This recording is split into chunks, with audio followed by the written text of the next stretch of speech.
Hey, everybody. Welcome to the Scott Mann Podcast. Today on our episode, we have Tyler Gray, and I've been really looking forward to this interview for a while. We've been working this for a while. Let me read you a little bit about Tyler. He is a former Army Ranger sniper and a former Delta Force operator who was severely injured in combat operations in Iraq. The injuries that he sustained resulted in him ultimately being medically retired and subsequently went through a really rough transition back home out of the military. All of that and more is detailed in his new book, Forged in Chaos. And I will tell you, even the title is, there's a twist to it. The chaos is not necessarily what you think. And we get into that in this podcast. The other thing about Tyler, and you're going to see this in here, is he's really become way beyond like a thought leader. It's a disruptor, honestly, in the whole discussion on veteran mental health, first responder mental health. And I think it's a welcome disruption because he comes at it with such humility, such grace, such authenticity, and he really calls into question so many of the virtually accepted norms on veteran mental health that I think need to be, frankly, disrupted. So you'll see some of that on our episode, but also even deeper in his book. In addition, Tyler is an accomplished actor, writer, and director. He's got credits with working on Suicide Squad, and he's been on all seven seasons of CBS's SEAL Team, among many other accomplishments. And now he's stepping into the realm of author and speaker. So just an amazing guest, an amazing human.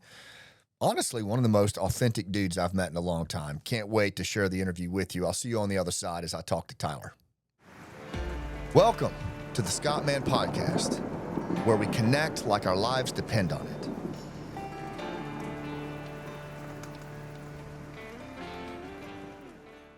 All right. Well, hey, Tyler, thanks for being on the show, man. No, thank you for having me. Having you on the show for the first time and meeting for the first time. Yes. We've talked several times, Yep. but and we have a mutual friend in Matt Williams. Yep. I know you guys have had several conversations.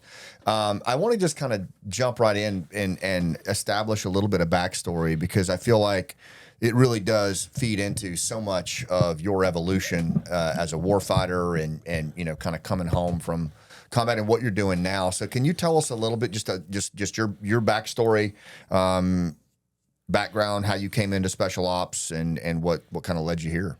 Yeah. So I've said this many times when people, not military people, obviously, but you know, I'll get asked in Hollywood, I guess, is probably where it comes from. And people ask, you know, why did you join the military? It's a relatively common question. And the way I always explain it is, to me, I really honestly don't feel like I had a choice. And you know, I don't want to get into a big fate conversation, but it was just something that I had to do. I never felt like I chose to join the military. It was just something that was there for literally as far back as I can remember. And you know, as a kid, I mean, I was that kid. I'd wear camouflage to school every day. Same here. You know, back when it was a cool pattern, you know, God's plaid, woodland, you know, so I'd wear camo to school every day. I would, you know, pretty much Halloween was a soldier or a ninja. And where were you growing up at this time? Bakersfield, California. Gotcha. Yeah. Okay. So like I always tell people that aren't familiar with Bakersfield, California, you know, if Bakersfield was in Texas and Austin, Texas was in California, the U.S. would make more sense because Bakersfield is like Texas and California, and Austin is like California and Texas. And so it's a farm community, or at least it was then. It's, you know, a little bit different now, or very different now, I should say. But it's very much it's a weird place because it was part farm community, but like within the city, it was kind of a rough city in the city. It's a very odd contradiction in a lot of ways. And so, you know, as a kid, I was just, man, I was a weird kid. I was overly aware. I was aware of a lot of things that I probably shouldn't have been aware of. I was overly sensitive to things. What do you mean? Like, I mean, I was aware of world issues. And Okay, I mean, gotcha, when I was like a young kid, you know, like under the age of, you know, under the age of 10. Yeah. And they were like on your mind. Yeah, like daily, like I know like exactly what you're fretting. talking about. I was worried about, you Yeah. know, like acid rain and, Yeah. you know, you're old enough to know acid rain and what's the other one? The hole in the ozone layer, Right. you know, and, but also just sensitive in the sense that like, you know, I got hurt a lot emotionally because I was so, emotionally sensitive, I guess. Again, I can't think of a better term. And so I got picked on a lot. I just wasn't really into a lot of the things that the other kids were into. I remember. Same. That's, well, we'll get there. And so like, I remember, you know, the kids wanting to go like toilet paper, you know, Old Man Johnson's house, whatever. And I was just like, no, I don't want to go do that because, you know, it'd be sad. He'd have to clean it up. And I was thinking about him, you know, cleaning up the toilet paper. And I just remember the look. It was like probably 4 kids' faces were just like, what are you talking about? It just, it didn't register with them. And so for me, you know, I spent most of my time alone. You know, my parents was kind of a war zone inside the house. Outside the house, I was pretty much avoiding either, you know, bullies, being beat up or picked on. And so by and large, I spent a lot of time by myself. I had 2 imaginary friends that I was going to say, I played I played Army until well after the sun would go down. That was my favorite game. We called it either war or guns. Yeah, same. You know, but I was usually same by myself doing that. Yeah, well, sometimes I would try and recruit, you know, the kids to do it, and sometimes it worked and sometimes it didn't. But I had two imaginary friends that were just awesome. Yeah. And no, I spent a lot of time with them. And so, you know, for me, it was very much I think looking back now, there was many things that inspired me, but I was fascinated. The 2 things I wanted to do as a kid was be in military, special operations specifically. And I'll mention in a second why I think that is. And then the other thing is I wanted to work in movies. Really? Those are the 2 things as a kid. I watched Star Wars probably, I don't know, over 200 times. I've literally lost count after like 150 or something like that. And another movie that really, really, really, really, really inspired me was First Blood. Yeah. I watched First Blood. And it's funny because I tell people about First Blood. Like when I watch First Blood, you know, I'm watching, you know, Rambo with PTSD have his freak out. And as a kid, I was like, that's cool. I want that. Which I know sounds ridiculous, but looking back now, and again, I only put this together a couple of years ago. I think looking back now, I liked that he was feared. Yeah. He was respected and feared. Right. And I think me, you know, being in fear all the time, I mean, daily, I'm going to say this and I'm not, it's going to sound like I'm exaggerating. I'm not. I wet my bed every single day till I was a teenager. Like, no joke. Like, till I was, I don't know, 13, 14. Just living in fear. Or was it fear? What? Now I look back and go, you know, it was fear. I would have so much fear that I would just, you know, go to sleep. And then next thing you know, I'm peeing in a dream and then wake up and I pee, you know, and, I mean, obviously the shame from that was, you know, extreme for, you know, a long time. But now looking back, it's a pretty obvious what it was. It was just, that was how much fear and anxiety I was in. And then once I started doing it and felt that shame, then it became a cycle because every night I would have this massive fear that I was going to do it again. And then I would do it again because of the fear, you know, fear is a cycle. And so, I mean, there was a lot of shame from that. I didn't want to sleep over at anyone's house. I did. And, you know, probably my stealth skills were developed by like peeing and waking up in the morning when I was at a sleepover and like, you know, going and cleaning it up and hiding it. Like, I did that dozens of times. And so anyways, I think being picked on, being afraid. When I saw First Blood, I was like, oh man, I want to be feared like that. I want to be respected. And I looked at, the fact that he was a Green Beret as like, ooh, if I have that status, then people will respect and fear me. I so relate to what you're talking about. I grew up in a little logging town in Arkansas, and it was a very similar thing for me. Like I felt invisible, and until I wasn't, and then it was terrifying.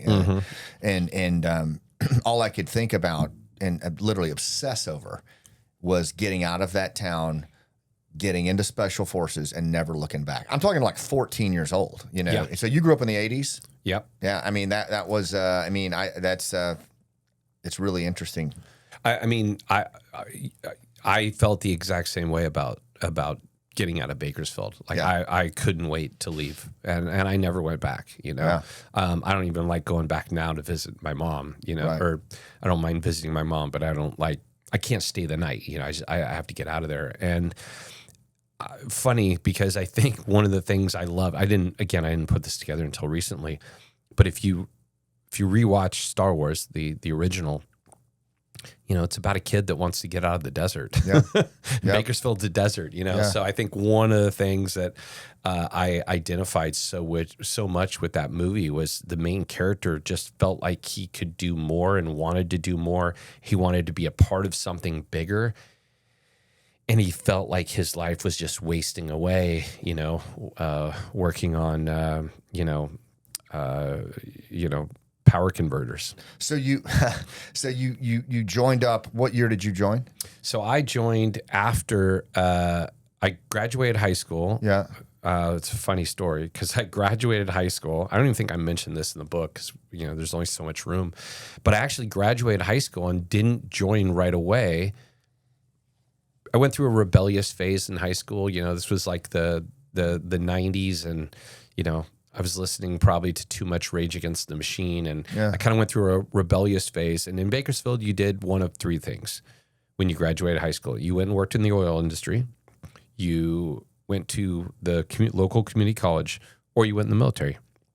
And I was that kid in high school that loved a band that was underground, and as soon as the band blew up, I was like, I don't like them anymore. You know what I mean? Right. They suck now, And so I kind of just was like, I don't want to do those three things because that's what everyone else is doing. And I got to say this right now about, for so long, if other people were doing it, I didn't want to do it. I'll give you a great example. I don't have a podcast. I've been on dozens and dozens, but I don't have my own podcast. People are like, why not? Because other people are doing it, and I just no, I don't want to. Everyone's doing that now. I don't want to do it, and that's wrong. That's my own issue. Just because other people are doing it doesn't mean you shouldn't. Sure. And so that's something that I've had to learn and kind of get over that. But so I moved to LA. Bakersfield's only an hour and a half north of LA. So I moved to Los Angeles when I graduated high school and tried to work in entertainment, and it didn't work out so well. Yeah. That's a tough move. It was, I was 18. I was a moron. I didn't know anything about anything. And the biggest problem, though, quite frankly, is I didn't even know what I wanted to do in Hollywood. Right. And I did, but I didn't. If that makes sense. That's a tough town to not know what you want and who you are. Yeah, it's like I knew what I wanted to do subconsciously, but consciously, I think I just had trouble admitting to myself. I think it was really a self-worth issue that I just didn't feel like I could do it. So anyways, and it got to a point where I was like, you know what? Military is a young man's game, and this Hollywood thing's going to take a while. So I should join the military, because if I start to have momentum here, I'm not going to leave, to go do that. I don't know, quite honestly, how I had that awareness for being such a moron at 18. I was at least aware of that. And then so I joined, and, finally. And what was your pathway into special ops? So I went in literally to the recruiter. First of all, I joined out of the Hollywood recruiting office. There we go. Literally Hollywood. Hollywood was on my MEPS, and boy, did I get shit about that when I was in, MEPS and basic training. But I went in and I said, I want to be a Green Beret. And they're like, awesome. No, you can't. There was no 18 X-ray program, as you know, back then. Right. And so I was like, all right, well, what's the closest thing you can get me to being Rambo? And they're like, well, we can give you a Ranger contract. And I was like, sold, done. And I went in on a RIP contract, which I think now is an option 40. It wasn't called that back then. And I was on my way. And now, granted, I'll say this for myself, not discouraging anyone from going 18 X-ray, but I'm glad I went to Ranger Battalion because, they start you at 0. You start as a turd and you really have to work from the bottom up. And I'm glad I got humbled in that way. Yeah. And at the end of the day, Ranger Battalion is special operations, but it's also an elite infantry unit. Right. Whereas, group is not really not really. It's not an infantry unit. You know what I mean? No. And so I'm glad, because the way I explain it to people is all advanced special operations combat is just infantry combat in special ways. Special operations are special operations, but any combat is still infantry basics, just in a special way for that environment. Yeah. CQB is just the way I define CQB is it's close quarters battle. Yeah, close quarters battle for those that don't know, or CQC if you're in the Navy. But the way I define CQB is it's not something other than infantry combat. It's infantry combat in an extreme environment, under extreme conditions. Yeah. But it's not something other than infantry combat, if that makes sense. And so the special, operation is what separates it from infantry combat. If you're doing a raid rather than World War II clearing through urban terrain. Like a trench liner. Exactly. I mean, that's different. But at the end of the day, you need to have a basis in infantry combat. And so I'm glad I got that in Ranger Battalion. Did you find that what was it like as soon as you immersed in the Ranger training environment? Did you feel like you were home? Did you feel, did 100%. You know you were where you were supposed to be? I remember very specifically, sorry, I'm gonna neuter this coffee because it is hot. No worries. Yes, I remember being specifically in basic training. This is pre-Ranger, obviously. I remember doing a river crossing. So, it was not a big deal. I just remember it was night. I had my ruck on, and I just remember looking up at the mountain in Fort Benning, and I just remember feeling like I was in the movie Platoon, and I just remember thinking like, I'm living the dream, like I'm there, and that carried on to everything else I did, but I loved it. Yeah. It felt like a manifestation of what I always wanted. What about your time in Ranger Regiment? Clearly that's where you really started to cut your teeth and get a taste for. I loved Ranger Regiment. I personally think it's the best place, no matter where you want to go in special operations. I think it's an amazing place to start or stay, for that matter. Right. Depending on what you want to do. But I loved Ranger Battalion. I got very lucky in my first platoon. Had just 2 unbelievable leaders. One was Ted Kennedy, and the other was a lieutenant who went from my other old unit, green to gold, and then became a first lieutenant. So my 2 leaders was a Panama veteran who jumped into Panama as my platoon sergeant, and my PL was a former unit member from Somalia. Like, wow. Yeah. You can't get more lucky than I got. Great mentorship. It was world class. So I got very lucky as a private in that platoon. But you kept going. You got into Ranger Battalion, sticking and moving there, and then you decided to even go to another level in special ops. Well, so even in Ranger Battalion, my first job was one of the uncoolest jobs that you can have, which is assistant machine gunner. Right. Not machine gunner. Right. Assistant machine gunner. Yeah. At that time, I didn't even carry a rifle. Right. I carried a tripod T&E, a shit ton of a lot ammo, of ammo. a spare barrel, and an M9 Beretta. Like I have a platoon photo. Like everyone's got their M4s looking all cool, and I've got like a pistol, and I'm like, So after about, I forget how long, maybe a year and a half, I went to Ranger school. Got out of Ranger school, and then I was like, what's next? How was Ranger school for you, having gone through what you went through as a kid? And, you talked about that moment, that platoon-esque moment in the river crossing. Ranger school takes it to the extreme, obviously. What was that? Any changes in mindset, or was it even more so like, yeah, man, this is it for me. This is where I need to be. Yeah, no, I mean, for me, Ranger school, as an E3, I'd only been in the military, I think, a year or less. Yeah. So the leadership was hard. Yeah. Because I just didn't have any experience. So the leadership, it's a leadership school at the end of the day. And so the leadership, I just had no experience. And so I learned a lot there. The food, the sleep, obviously that stuff sucks. But I learned a lot. I had a great time in it, really. Yeah. And it's like everything, man. People look at any school in the military and go, oh, is that hard? Is that the hardest course? Is that this? And everyone tries to stack difficulty because they want some level of comparison.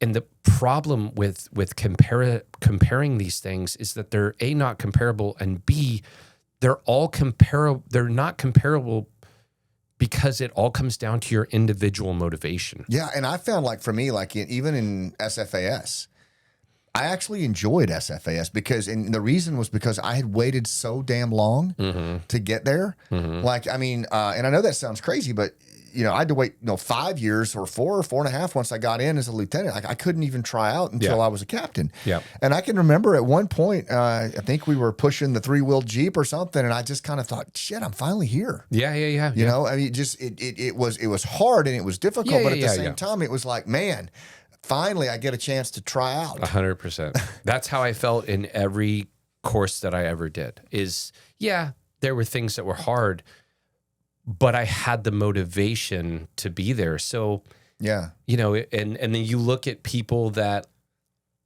maybe are capable, but they don't have the motivation. They're not going to make it. Yeah. Every course is relative to your level of motivation to be there. Did you excel? Would you say that, for example, when you were presented with, technical challenges, whether it was Ranger School or OTC, did you find that you excelled in that incubator, or did you struggle? Because I struggled. Like even as much as I wanted to be there, I don't think there's a school in the Army I didn't do at least 2 or 3 times. I recycled. I had to go back through. I was pretty lucky. I went through pretty much everything the only time I recycled anything was Ranger School, which was a medical issue. Sure. Which is kind of funny because it's kind of like COVID. They gave us, they had what was called the black and gold cold, and they lost like half a class before me. So they gave us this experimental, I know, shocking in the military, experimental flu shot, and it literally paralyzed me. Oh, shit. Apparently they told me later I already had the antibodies. And so when they gave me the shot, it fought it so quickly that I literally couldn't move. And we're doing combatives. And so, that wasn't fun. And I was the class leader for the whole, which is a whole nother story, but I was in charge of the whole Ranger school class. And anyways, I got recycled. Okay. But other than that, I went for, first time go. So I was lucky that I was just lucky in a lot of ways, because I tell people all the time, like, whether you recycle something, there's so many factors. Anything can happen. Injuries and, just like Ranger School, that wasn't my fault. It happened, and sometimes it takes people, once before they really are able to learn and adapt. So it's all, the biggest thing, I'll say this now, the one thing that the military needs to get rid of, the one thing that veterans need to get rid of, in my opinion, is comparison. Yeah. And comparison is the fundamental cancer, I believe, in the veteran community. I think it's destroying our community. I agree completely. And as soon, like I always say to people, I hate this line, and I'm just going to say it because I hate it when people say it. You know, let's say someone, I'll give you an example. A guy was I forget the 88 Mike, I want to say. Is that truck driver? Yes. Mm-hmm. All right. I'm right. Okay. 88 Mike, you know, and I was with him like 2 weeks ago, and I didn't know he was in the military. He didn't know I was in the military. I forget how it came up. And then, but he knew I was in the military. I didn't know he was in the military. And he brought it up, and he was like, "Oh, I didn't do what you did. I was just an 88 Mike." Yeah. And I was like, "Hold on, dude." I go, "You were an 88 Mike?" And he goes, "Yeah." And I'm like, "So you're an Army veteran?" And he goes, "Yes." And I was like, "Me too. We're the same." Yeah. Anything other than that is going to separate us and make us less similar. But with that, we're exactly the same. Yeah. And we need to focus in the veteran community, in my opinion, on our similarities rather than our differences, because we have way more in common with each other than we think we do. And the more we compare, the more we lead ourselves astray from those similarities. So I want to put a pin in that because I want to come back to it. Yeah. I want to come back to it. But I think to me, that's a really profound statement you're making, because we're seeing this happen in real time, but also because of the miles you ran as a special operator. To say that comment, I think it has even more weight. So can you kind of just complete on, you were the AG, assistant gunner. Take us to the pinnacle, the injury, and then I want to pivot back into the stuff that you've learned on the other side of this. Yeah. So I was a AG. Yep. This is funny. This is so true. It's so crazy. So I get back from Ranger School, and I'm like, now I'm somebody in Ranger Battalion. At least that was my perception at the time, right? So I get back, I'm a tab spec 4. I'm like, yes, finally no longer going to be the AG. And I get back, and again, people are going to listen to this and be like, there's no way. I'm telling you it happened. You know, I'll prove it. I get back, and we had an entire tabbed weapons squad. Every single person had a tab, which does not happen. So I get back, I think I'm going to be a machine gunner. They're like, "Oh, great, everyone else is tabbed. You're back to being an AG." I'm like, son of a bitch. So I'm like, damn it. So I'm, tabbed, E4 carrying barrels. I'm like, this is bullshit. So I was like, I'm out of here. And we had a sniper section, and my former squad leader was going to take the sniper section. And he's like, dude, you guys should, me and this other dude, he's like, you guys should try out. So we went through our little mini Ranger sniper tryout, and I got selected for that. So then I went to the sniper section in 2nd Ranger Battalion, which there was no recce at that time. It was just snipers. And I spent, the rest of my time in Ranger Battalion there, deployed to Afghanistan. I was a, shooter, spotter, sniper team leader, and then I became a sniper section leader. I deployed to Afghanistan as a sniper team leader. That was in 2002, and we got there we stood at the outstations, basically, when, everything post-Anaconda pushed to the Paki border, and we built all the outstations, or started the building. And that was an awesome deployment. Yeah. And during that deployment, at one of the outstations, it was very small. Actually, guess who was living above me at that time? Oh, my God, don't forget his name. Eric Prince. Wow. Eric Prince Blackwater dude. Was leading the first Blackwater team of snipers that were guarding the OGA dudes at the outstation I was at. So I would, go up there and talk to those, because I was a sniper and they were snipers. Yeah. So I would talk to them, which is crazy. I actually ran into him at SHOT Show, and I brought it up. He didn't remember, me, by name or face probably, but he was like, "Oh yeah, I remember that." Wow, crazy. And I'd go up and share ammo and shit. But anyways, and I got to, there was an AFO team that didn't have sniper support, and so they were like, "Hey, bring your team on a couple of our missions." And after working with them, I was like, "That's where I want to be." And when I got back, I put in a packet and went to try out. Was lucky enough to make it, and to that point, that selection course, I had a great time. Yeah. Now I was thinking about it. because again, you probably know this. A lot of the stuff that it takes years for you to look back and figure certain things out, to make sense of things. Yeah, like it's taken me many years to figure out a lot of things. And I look back and I've said to people, like I had a great time, and people are like, oh, it's this and that. And yeah, it was hard, but I was trying to think of like, what was it that I enjoyed? What was it that wasn't hard for me? Right. And I've thought a lot about that now just because I've gotten asked, and I came to a very obvious conclusion, because that whole course is by yourself. Yeah. Wow. And that was my childhood. Wow. Yeah. So for me, it felt very normal. There was no team. It's all by yourself. You spend most of that course walking without even seeing people, and it wasn't difficult for me because that's how I grew up. Wow, that makes a lot of sense. Yeah, I know. And I literally only put that together probably in the last year. Yeah. That it just clicked. And so I went over there. The other course, the 3-letter course, that was fucking hard. Like that was hard. Yeah, that was every day was, struggling to keep up with the pace. I mean, it's difficult. But again, it's difficult, but it was awesome. Like I loved every single day of it. It was just like living a dream. There's no other way to say it. And then deploying, my first trip was to Fallujah, and in 2004, and that was just interesting. It was just interesting. I don't know how else to say it.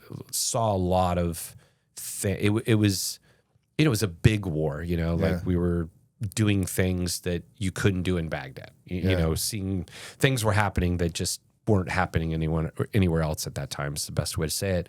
And then, and we bounced around, Baghdad and Mosul, we were doing operations all over.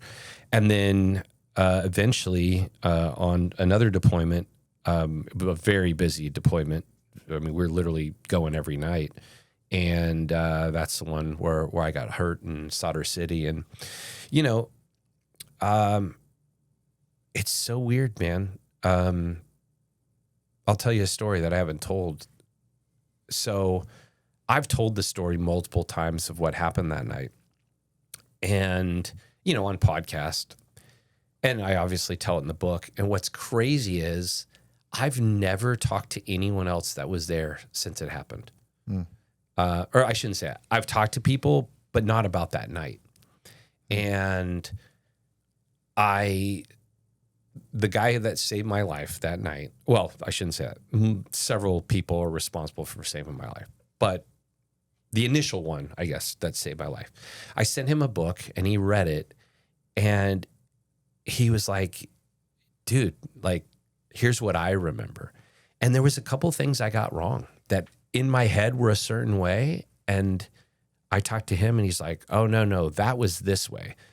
And it's so crazy how you remember things, and it's really only the beginning. I thought the gunfire happened as we were approaching the house, and apparently it didn't start until we're in the house. And I just didn't remember it that way. Yeah. But anyways, there was just a lot of things that he told me that I was like, that's so crazy. Like we got shot up in a hallway and I had no idea he was right behind me. Because I'm looking forward, I wasn't looking backwards. And again, it's just when you talk to different perspectives and different points of view. Yeah, it's so wild. And so pretty much everything was the same other than that initial, I just thought the gunfire. But there were parts that I was like, I don't remember how we got in. I truly don't. I know we didn't explosively breach, but I was like, I don't know how I got over the initial wall. There was like things that just, it was like my memory just skipped. Right. And it's so interesting. But yeah, that night, it was just, shit happens. And I ended up, getting blown up. And it really, at the time, was obviously devastating. And now I look back and I think it's one of the best things that ever happened to me. It was necessary. It was what my journey should have been. Really? Now, is that a recent epiphany as well, or is this? Did you come into that? Did you come into that acceptance earlier? Yeah, I've had that feeling for years now. Although, again, I learn more as time goes. But, you know, I wouldn't have known. I wouldn't have figured out what I've figured out if it wasn't for that. That's the best way to put it. And I had created a character for myself, and I was living that character. And the injury killed that character. And it forced me to realize, or find, I should say, who I really was. Yeah. Because I couldn't go back to the character I had created. Yeah, I was talking to Doc Diego, one of our mental health counselors in our nonprofit last night, about the very same thing, about how as we move through different archetypes in our life, that those characters have to die before we can become something else. And, you know, in your book, Forged in Chaos, one of the things that struck me about your writing and your storytelling, one is you're super authentic and honest in what you put out there, which I love, and it's refreshing, frankly. But also, like, even the title, Forged in Chaos, I was very proud of that. It's great because you know, when you first hear who you are, we thin slice and we go, oh, this is a book about a Delta operator. Yeah. That was the juxtaposition of the title. But there's more to it, isn't there? Yes, there is. Talk about that if you would. So, you know, the title, well, there's two parts of there's the title, and then there's what's it called? The subtitle. So the title is Forged in Chaos. The subtitle is A Warrior's Origin Story. I don't know if you put together that the warrior's origin story. Obviously, you're going to read Forged in Chaos. You're going to think, oh, that's him being forged in chaos in combat. And then you're going to read A Warrior's Origin Story and think, oh, that's his origin story. But it's not. What the book really is Forged in Chaos is that we were actually created in our childhoods. Yeah. I believe that we had by and large, we had chaotic childhoods, and our chaotic childhoods is what essentially created our adaptation to become who we are. A Warrior's Origin Story, that subtitle isn't me. I'm saying this is all of our patterns. Yeah. It's a warrior, not me. It's us. This is how warriors are forged. It really resonates with me, one, because autobiographically it just lands close with me, because it's kind of how I found my way into SF, but also just in the play, as we toured the country with, we would do talkbacks, right? And do you have it on video? Yeah, it's on Amazon Prime, but I'll just get you a copy. Okay. Yes. I would love it. But after every performance, we would do a talkback, and then a lot of the veterans would stay after the talkback, and that's when the real conversations would happen, right? Yeah. The number of guys and girls that had pre-service experiences akin to what you're talking about, astounding. Right. I at this point, it's definitely the rule, as far as I'm concerned. Are there exceptions? Yes, there always is. But by and large, So I'll mention LTSD, and I'll kind of explain how that fits in. So I was being told that, around 2010-ish, I was not doing well mentally. The injury led to years of... Yeah, what year did that happen? Sorry, the 2005. Injury, 5. And then, so you medically retired? Yeah, medically, yeah. Okay, sorry, but I just wanted to establish No. I'm medically retired, and then I went through years of surgeries. It was just a nightmare, and during that time, looking back now, there's no doubt about it. I was clinically depressed. There's just no question. Also, my hormones were. Now people go, oh, check your hormones. Back then, no one said anything. I didn't know anything, and so. I was not doing well in a million different ways. And I went into VA. I also saw other mental health professionals, and everyone said the same thing. You have PTSD. And obviously I knew what PTSD was. As I said, I saw First Blood. Yeah. So I knew, what it was, but I said, okay, what is it exactly? What is it to you? Clinically, what is it? And they told me, and I went, okay. And then I was like, I don't feel that way. It just doesn't fit. I'm not saying I'm not having problems. I'm definitely having problems. But what you're saying I should feel, I don't feel that way. And the big issue that I had with it was PTSD is an event-based diagnosis. It must be based on an event. It also can, I don't know if you know this, it cannot be diagnosed under 30 days post-event. It must be more than 30 days after the event. And so, since it's event-based, they have to find the event to diagnose it on. What do you think they wanted to talk to me about? Right. My arm. And I was like, I don't care about that. That doesn't bother me. I don't have any issues. I don't have nightmares. I don't think about it every day. I mean, I get annoyed physically doing stuff, but I'm like, I don't feel, it doesn't bother me. I'm like, I don't have an issue with, combat. I don't have an issue with anything I saw. I didn't have an issue with getting blown up. It doesn't bother me. And they were like, sure, it doesn't. Obviously, this one's in denial, right? And that was how they treated me. And I was like, no, you guys don't get it. You don't get it because you haven't done it. And I finally asked the woman, I said, look, have you ever had or do you have PTSD? And she goes, no. And I go, well, then what the do you know about it? Yeah. Tell me. You're telling me what you think it is, and I'm telling you how I feel, and you're telling me that I shouldn't feel that way to fit your diagnosis.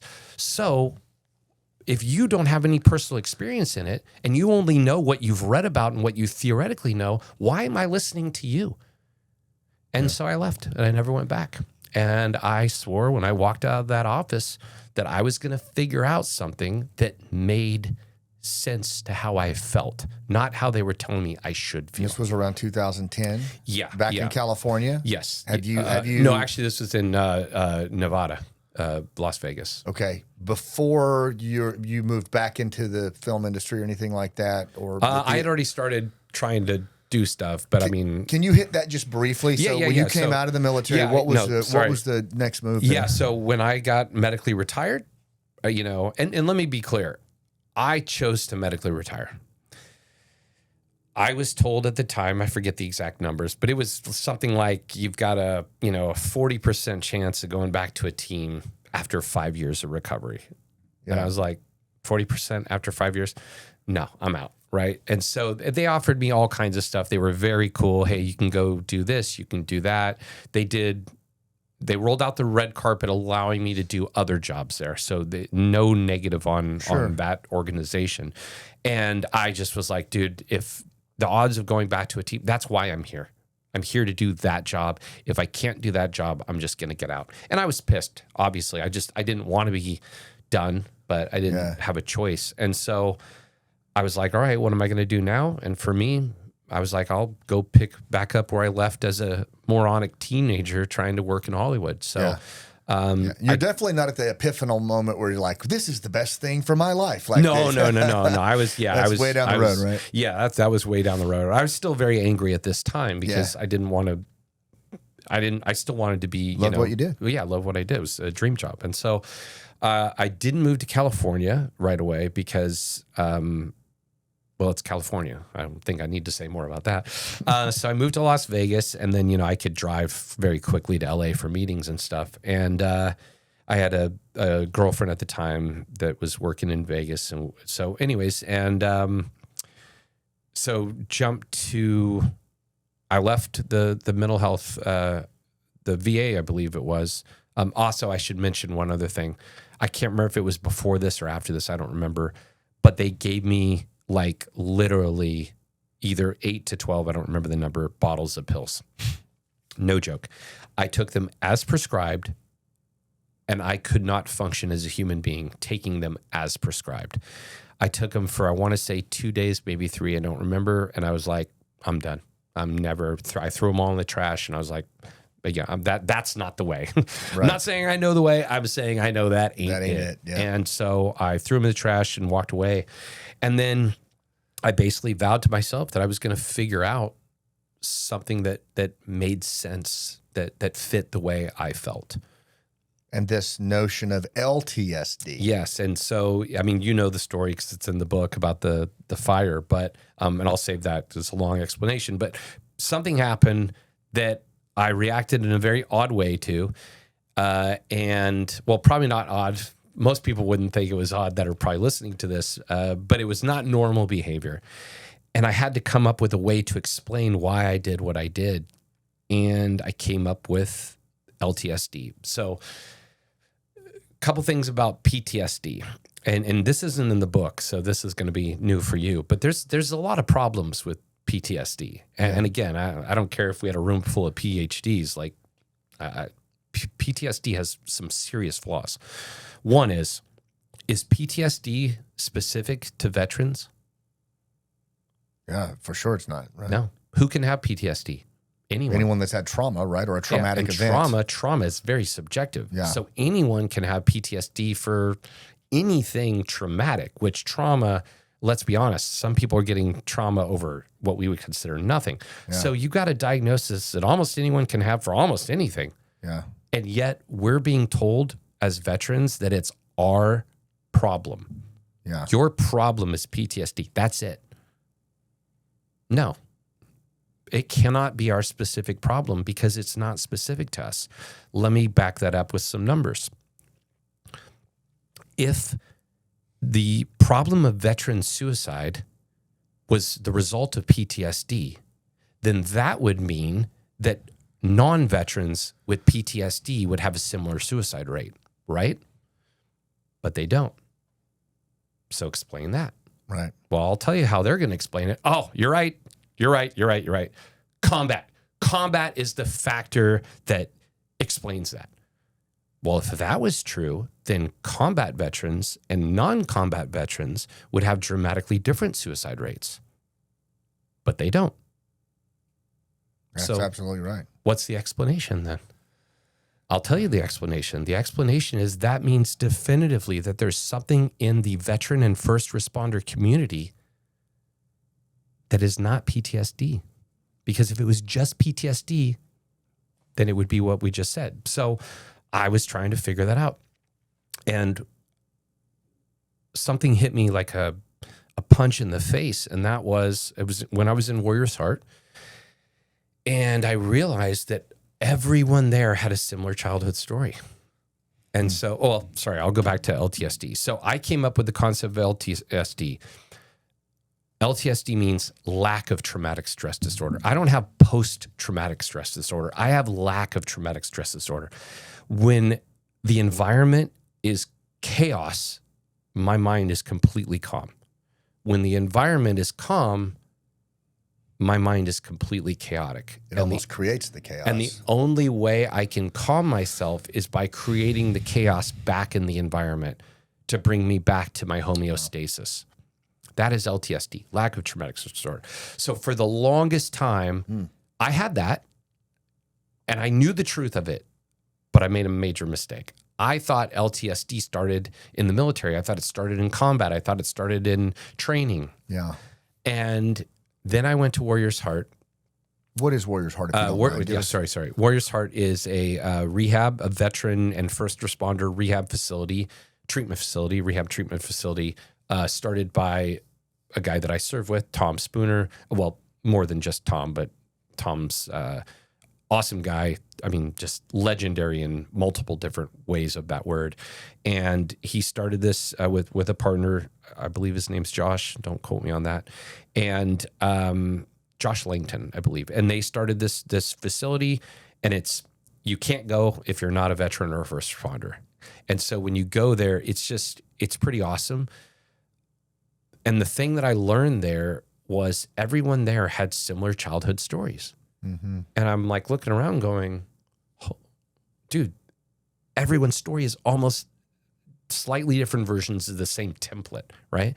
And I'm like, dude, why aren't we talking about this? Why do we all not know this? We only know this, or I only learned it there because you're in that environment where you have to talk about yourself for 42 days. And storytelling's happening. And you're storytelling, and so you just figure it out. But other than that, what veterans talk about childhood? Let me tell you about I was alone growing up, Scott. No one wants to have that conversation. And so we don't know. So, and also me going on Sean Ryan, I told my childhood story. Or, well, he asked me, and so I told it. And so many people are like, dude, that's my story. One of the reasons I wrote the book was because I realized all of our childhoods are the same, but we don't know it because no one talks about it. Yeah. And I wouldn't know. Like, look, I was telling you, it was the stories and the workshops that we've run where these, we actually elicit the stories. Yeah. You force it out. Yeah. Yeah, And yeah. it's very similar. And once you tell it, people go, oh my God, that's my story too. Then they tell it. But no one wants to start the conversation because we have fear, which I'll get to where that fear comes from. But so I was like, with the book, I'm like, I need to start the conversation. I need to put myself out there, my childhood, my fears. Dude, yeah. And you do, man. I want to commend you on that, first of all.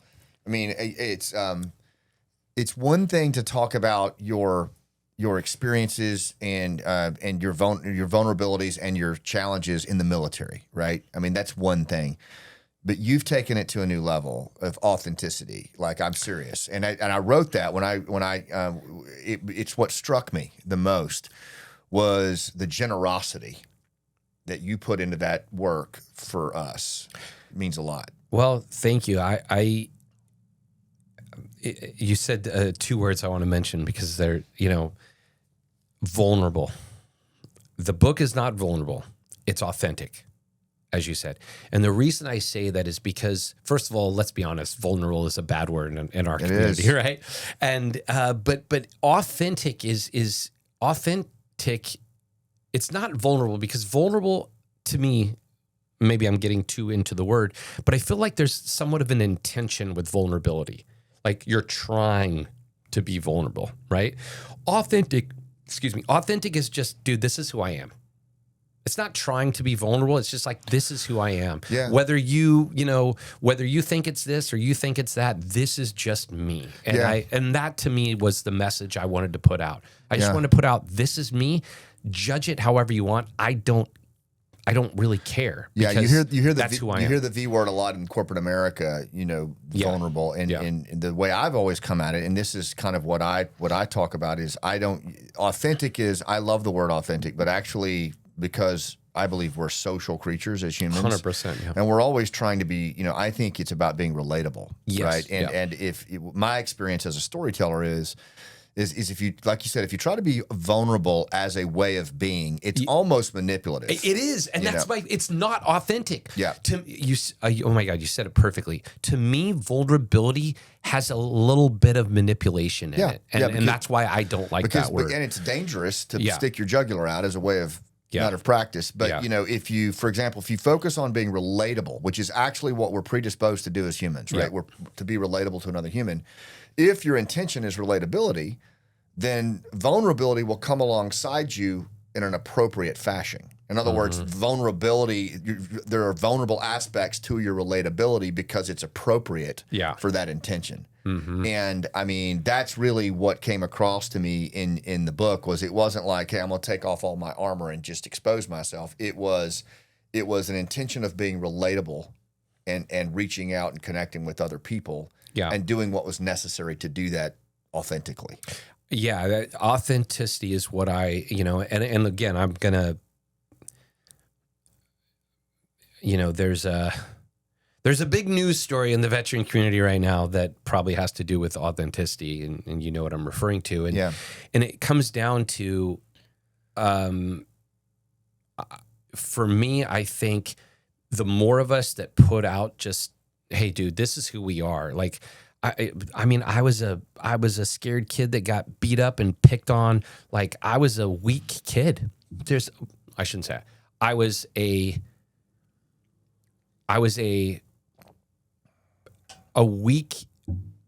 way too emotional. I allowed myself, because of an issue that I'll mention in a minute, but like, I was vulnerable. I was a vulnerable kid, not vulnerable in putting out stuff, but I was prey for people, and I allowed myself to be prey. I was weak in that sense that I didn't stand up for myself, all those different things. And so what?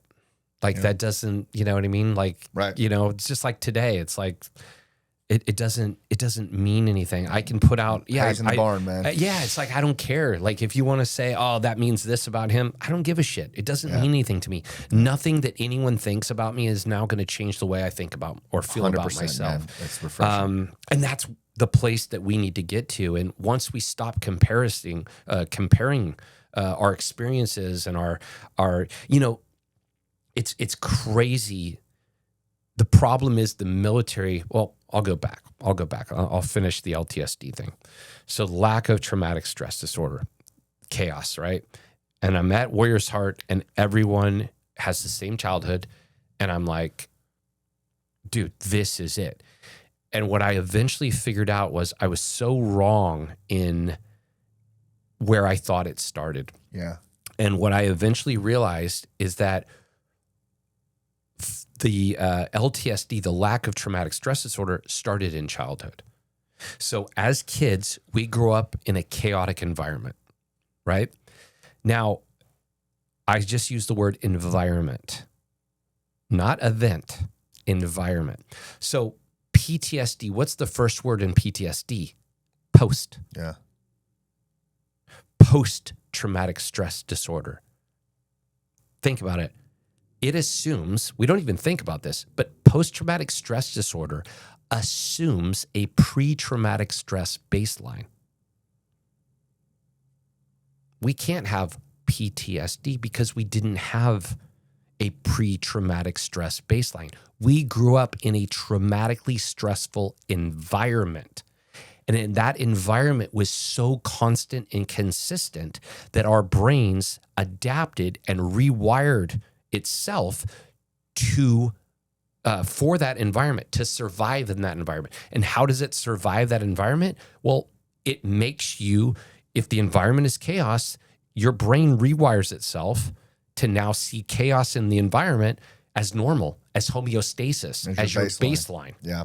So then when the baseline is calm, now what's the fear there? Why do we have so much fear when things are calm? Because as a child, when things are calm, like my dad was an alcoholic and he was an angry drunk. If things happen to be calm, let's say my dad was at work and there's nothing going on, I would have this massive fear because I knew he was coming home soon. So it's like, yeah, the environment's calm, but I know it's not going to be. Yeah. And so how do I calm myself? Simple. I create the chaos in the environment.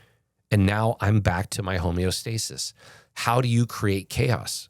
Well, I believe what we're currently saying is PTSD is actually not PTSD. It's actually creating chaos. So what was the chaos you were creating as you came home? Were you creating chaos that was, I mean, you name it. I mean, you name it. Alcohol, drugs, sex. I mean, I was a legitimate sex addict. I went to treatment for it. I think sex addiction is a massive problem in the veteran community that no one talks about, right? Because it's very misunderstood on what it actually is. People think it's like, oh, cool, Californication. No, it's not cool. It's very debilitating. Porn is a massive addiction in the veteran community. And it's one of those things where, I was with a person who was doing a very chaotic job. So my relationship was chaos. Literally everything I was doing was chaos, and I was creating chaos so consistently, and I did it. I've created chaos constantly up until maybe a year ago. Wow. I became aware of it. And it's hard. It's hard to change your default mode, because again, that's the way my brain was wired. But to your point, when I was going through addiction treatment and all these different things, they're going, oh man, you can just choose this. Like it was a mental health thing. And I'm like, no, you don't understand.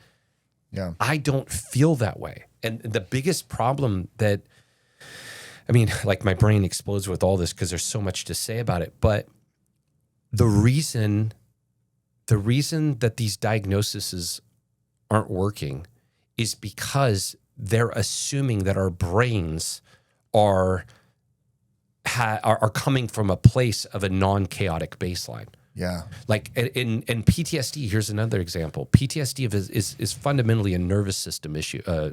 Nervous system dysregulation.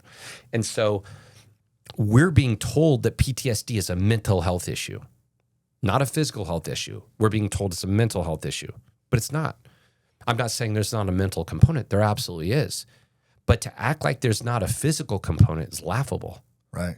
There's a physical issue going on. The reason treatment centers don't generally cure addiction is because they're not treating the physical aspect of addiction, which is a nervous system dysregulation. How do you feel what you've arrived at with the loss of traumatic stress disorder lays up against the latest conversations around operator syndrome?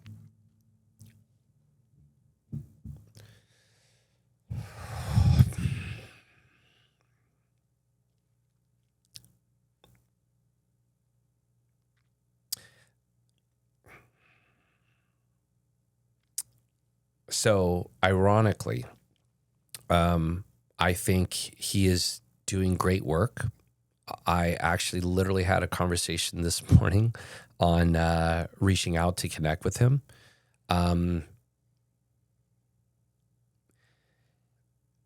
So operator syndrome is a cluster of symptoms associated with the job.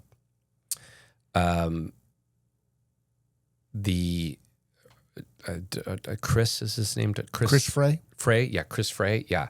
So he's been doing great work. I think I want to work with him to give him what I think are the. If you look at the symptoms, what's the reason for the symptoms? I don't know. Yeah, and I don't think it's not in operator syndrome. So operator syndrome is recognizing symptoms with the job. He also created firefighter syndrome, which is recognizing symptoms with the job.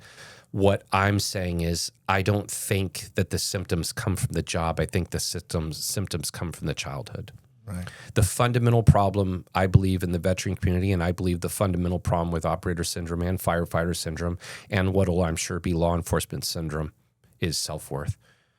Self-worth is the disease in this community. It's also the disease in the professional sports community. I don't disagree with you, man. I think this is so. I think it's. I'm excited that you've stepped into this, and I'm. How did you? But I'm still. I want to really tease out. So as you came home, you're moving back into the second dream that you had as a kid. Yeah. You're experiencing all of this creation of chaos. Yeah. And you said about a year ago, this starts to kind of come into focus with you. Yeah. Can you talk about that phase a little bit? Like because you're still creating the chaos, but yet you're making these discoveries at the same time. Yeah. I was figuring out little pieces along the way. And it wasn't until, I shouldn't say a year, probably 2 years ago. Okay. It was really meeting my fiance that kind of brought everything together. So it's like I had figured out the LTSD, that was the piece. I had went to Warrior's Heart and figured out the childhood component, which went along with LTSD. And I'm like, oh my God, this all makes sense. But I was still missing the biggest piece. And the biggest piece was, I met her. She was my dream girl. Yeah. I know that sounds cliched, but literally, if we were like in the movie Weird Science and we were making a girl on a computer, I'd make her. Like, that's no joke.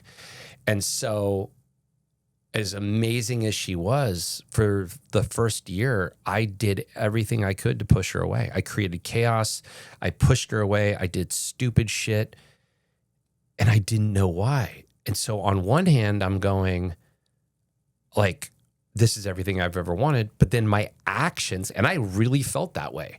But my actions were the opposite of that. Yeah. And she finally called me out and was just like, you're telling me one thing, but doing another. It doesn't make any sense. And I was like, oh shit, she's right. I am doing this and that doesn't make sense. But I know for a fact internally that this is what I want. So why am I doing the opposite of what I want? And that was hard. And that, I'm glad she's very strong that way to be like, listen, sit me down. Look, not a lot of, I think part of it too is for, it's kind of her, she's from Brazil, and they're very much like, look, you're f***ing up. You know what I mean? Right. I was like, oh, okay. But not in a negative, accusatory way. It was just like, you need, like, what's going on with you? And it really made me dig deep, and I had to figure it out. And the conclusion that I came to was, why am I pushing her away? I am pushing her away. Why? And the realization I came to is because I felt that I didn't deserve her. Because she was everything I ever wanted. Then I'm like, well, wait a minute. Well, why does part of me feel that way? And that took a while to realize, but I finally came to the point that I realized I didn't value myself in any way. I had no worth, no self-worth whatsoever. I didn't love myself. Hell, I didn't even like myself. And on one level, obviously. And when that hit me, then everything started falling into place. I realized that my entire worth to me was based on external things. And so then I had to go back to my childhood and go, okay, where did that start? Yeah. And it started, like, why did kids pick on me? I'll give you a great example. Why did kids pick on me? Why did I allow that? It's because I had no worth. I allowed it because I felt I deserved it. Worth in a child comes from generally your parents and or the environment. Yeah. And I didn't have that from that. And so I, as a kid, I thought all worth. I couldn't even conceptualize as a child self-worth, right? So I thought all worth came from things. And I would look at kids around me that I knew and go, okay, why does that kid have so much, worth, confidence, whatever? And I would go, okay, he's really good athletically. He's great at sports. This kid, super good looking. This kid, all the girls like him because he's funny, whatever it is. This kid, his parents are rich. And that's just what I thought worth was. So I thought all worth was external. And therefore, for me to get worth, I needed to get things. I needed to get money. I needed to get better looking, better shape. A pretty girl would give me worth by proximity. And I lived that way for decades. And then did your life as a special operator contribute to that as well? Did it feed that? Of course it did. So I feel that the veteran community, by and large, and here's how it starts. We have a chaotic childhood. A child knows that chaos is not good. And let me be clear. This is a very important point I should have mentioned already. I'm using the word chaos, not trauma. Yeah. The reason is I've found with myself, it started with myself, and now I've found it with most veterans. They look at their childhood as not traumatic because they're looking at their childhood through the eyes of an adult. Right. Oh, that wasn't that bad. That was fine. I had a decent childhood. I wasn't beat every day, by my dad. My mom wasn't a drug addict, whatever. They look back and go, oh, my childhood was fine. It could be worse. Couldn't be more military. Oh, it could be worse, right? And so I looked back at my childhood and goes, oh, it's fine. And what we as adults have to accept is that chaos is traumatic to a child. Yeah. And like I had one guy I was talking to, and he was talking about, oh no, this pattern that you're talking about doesn't fit me. I had a great childhood. My parents loved me. They loved each other, stayed married. I had a great childhood. And I was like, but I was seeing the chaos pattern. I'm like, did you move a lot as a kid? Oh yeah. We moved every 6 months. I was like, bro, that's right down the chaos checklist. I'm like, moving every 6 months as a single digit child, like that couldn't be more traumatic or chaotic, And he was just like, oh, I never thought about it that way, because he saw his childhood as his parents loved him. Yeah. And didn't realize that. I'm sure his parents did, but that moving is chaos to a child. So what happens is when a child is growing up in chaos, the child knows that the environment is bad. So the child goes, okay, children are egocentric, so they feel that they're responsible for the environment. Your parents got divorced when you were 5. You thought it was your fault, right? They think that everything revolves around them. So when the environment is bad, they go, oh, I must be bad, and that's why it's bad. So they form this belief that they're intrinsically bad. And what that leads to is it leads to a lack of self-worth. If I'm intrinsically bad internally, what do I need to do? I need to hide it, because if other people know, they won't love me, right? Then they need to get worth, to get their needs met, to get love. So how do you do that? Simple. Money, power, all those things that I mentioned, anything externally. I believe, and again, this is going to be a controversial, people are going to, disagree with this, and that's fine. I believe a lot of us join the military, join law enforcement, join nursing, because we're seeking external worth through good deeds. Okay. I think that's a strong point, and I think you're right. People will push back on that, and that's good, because I mean, we need to have this conversation. It should be a conversation. But again, I'm not saying it's everyone. I'm saying, but it's certainly look, more than you and me. I'll say this: when people say that they join the military to serve their country, yeah, no, you didn't. No, you didn't. You don't do it just for that. There is a personal reason that you're doing it. I'm not saying serving your country is not a great ancillary benefit, right? But no one just does it for that. So do you think, I look at some of the stuff that's going on in our veteran community, more specifically in the global war on terror community, because I do think there is a demographic of that, of us that, spent a lot of our adult life in, a time of war, right? And, it feels like now it's literally like just a nonstop digital cage match that's happening, just this tearing down of and like you hinted at earlier. I mean, there are some specific areas where that's really bad, and that I'm not even going to go there but I'm just talking about at a broader level. It feels like there's this environment that is unsafe. That is like it's not celebratory. Certainly, it's not.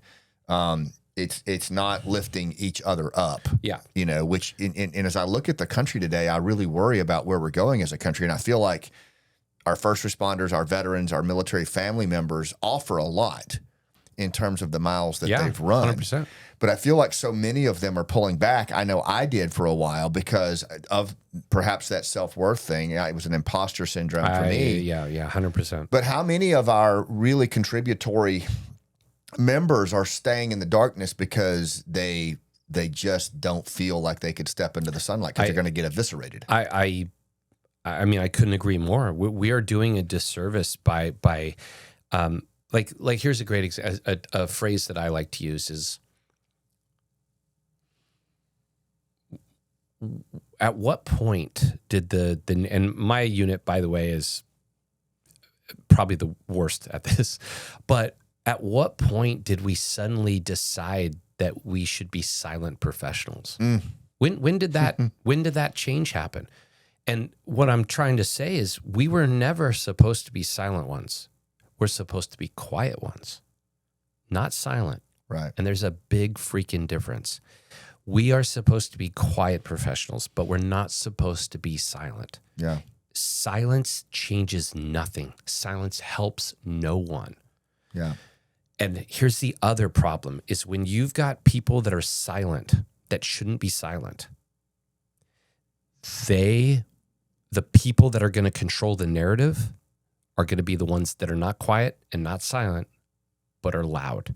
Yeah. Right now, the veteran community is being steered by the loud voices. Yeah. And the only way, and why are they the loud voices by and large? And again, I'm not attacking anyone, but I'm definitively saying, I get it. I'll just say this. I'll say this about the elephant in the room. I look at that situation, and I look at a lot of these situations with, I'll just say, loud voices, loud professionals. It's a self-worth issue. Yeah. It's a self-worth issue. Simple as that. When you feel the need to be boisterous and put out bravado and all those things. The the brovet community. I'm sure I probably get lumped into it just by, soft, same with you. It's like, which, look, it is what it is, but what it ultimately comes down to is that whole loud veteran thing is suffocating our community, and it's choking the quiet professional voices and silencing the silent professional voices because they don't want to say anything and then get attacked. But it's fundamentally a self-worth issue. How do you feel about it's really good, and I agree with you. How do you feel about the role of art in this? Because one of the things that I know this chair's the backs of them. Yeah. But one of the things that and this was an accidental discovery for me, storytelling and then into live theater became a real draw for me. And in a lot of ways, it saved my life, Tyler, in the sense that it gave me not necessarily self-worth, but a sense of myself. Yeah. And what I mean by that is I started to make discoveries about who I am as a man. Yeah. And what I valued and what, it kind of, I think, epiphanal in similar ways to what you've talked about, but it was in the deep work and the practice of storytelling. As I've traveled around the country with the play and I've worked with other veterans and first responders on storytelling, because that's really my jam. Yeah.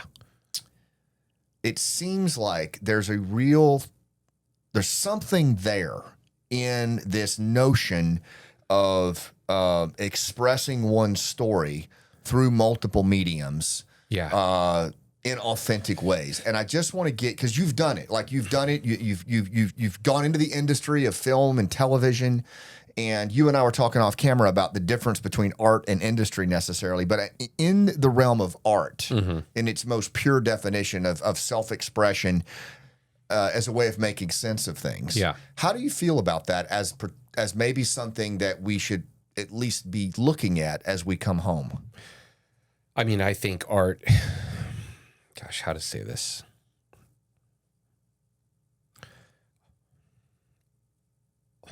All art, in my opinion, is self-expression. And to truly do good art, to truly self-express, you have to know yourself.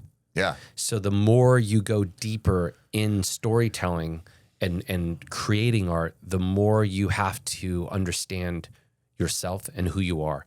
Storytelling is there's a book called The Science of Storytelling. If you haven't read it, absolutely read it. Amazing. But storytelling is as old as humans. Yeah. Are. And it really comes down to we learn about others through storytelling, but for the storyteller, you're learning about yourself. Yeah. And the only way, like I said, to do it is to really know yourself. So like for me, I'll say this, identity. Actually, I'll make 2 points here.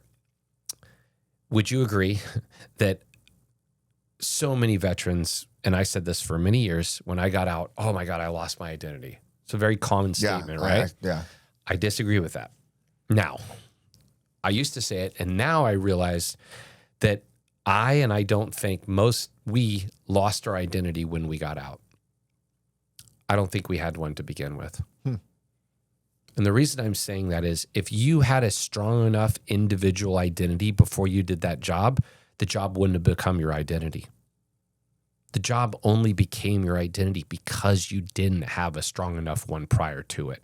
So when you get out and you lose the job, you lose yourself, but it's not about getting that identity back. You have to accept that you need to forge one from the ground up because you never had one.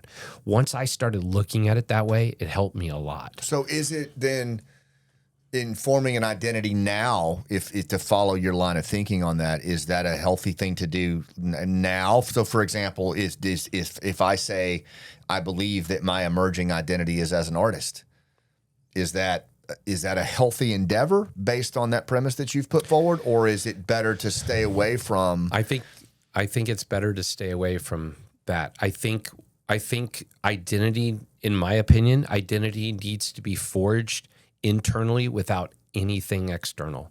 Doesn't matter what you do. Who am I if I did and was nothing? Who am I internally? Who am I without anything? I think your definition, I saw in one of your podcast interviews, you gave a definition, and it was on Instagram, of authenticity. You remember it? No. But I thought it was really good. It was just it was your own kind of working definition of what authenticity means to you. And it was something to the effect of when what you feel on the inside matches what's on the outside. Yes, authenticity is everything you project on the outside matches who you are on the inside. But isn't that in some ways what you're saying here? Like, isn't that kind of the destination? Yeah. No, I agree. I say this when I do speaking stuff all the time.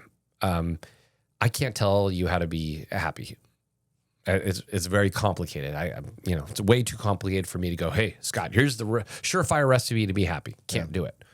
But I can give you a surefire recipe right now for misery. No doubt about it. And it's very simple. Be something other than who you are. Yeah. Guaranteed recipe for misery. So then you go, okay, let's take that and then flip it for the recipe for happiness. Be who you are. Yeah. That's it. And do you Just think be who you are? No one is more miserable than a person who's trying to be something that they're not.